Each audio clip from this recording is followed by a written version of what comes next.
बहरागोड़ा से कुछ ही दूरी पर जाम 16 की तरफ जाते हुए सुवर्ण रेखा नदी की पुलिया पड़ती है। दिन के समय ये पुलिया आम रास्ता है, लोग गुजरते हैं, बच्चे खेलते हैं और मछुआरे किनारे जाल डालते रहते हैं। लेकिन जैसे ही रात होती है इस पुलिया का रूप बदल जाता है। गांव के बुजुर्ग बताते हैं कि जब इस पुलिया का निर्माण हुआ था तब कई मजदूर नदी की तेज धारा में बह गए थे। कुछ की लाशें तो मिली, लेकिन कई ऐसे थे जो कभी वापस नहीं आए।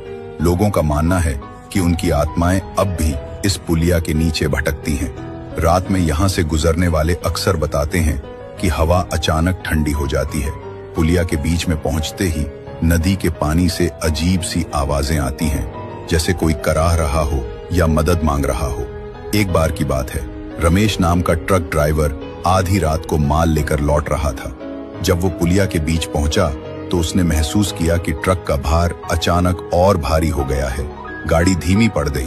उसने शीशे में देखा तो उसे पीछे की सीट पर एक भीगा हुआ आदमी बैठा नजर आया, जिसके शरीर से नदी का पानी टपक रहा था। रमेश डर के मारे कांप गया।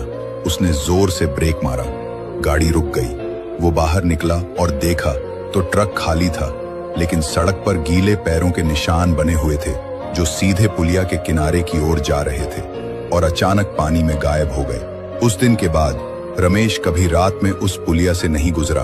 उसने सबको चेतावनी दी, पुलिया के नीचे जो है उसे देखने की कोशिश मत करना। गांव के लोग अब भी कहते हैं कि आधी रात को अगर कोई रुककर पुलिया के नीचे झांकता है तो उसे पानी में अनगिनत हाथ दिखाई देते हैं जो ऊपर उठकर मदद मांगते हैं।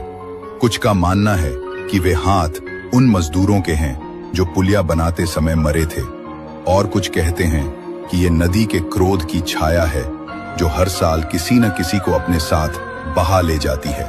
आज भी जब हवा रात के सन्नाटे को चीरती है और पुलिया के नीचे नदी की गूंज सुनाई देती है तो राहगीर जल्दी से गाड़ी बढ़ा देते हैं, क्योंकि जाम 16 की इस पुलिया का रहस्य आज तक कोई सुलझा नहीं पाया।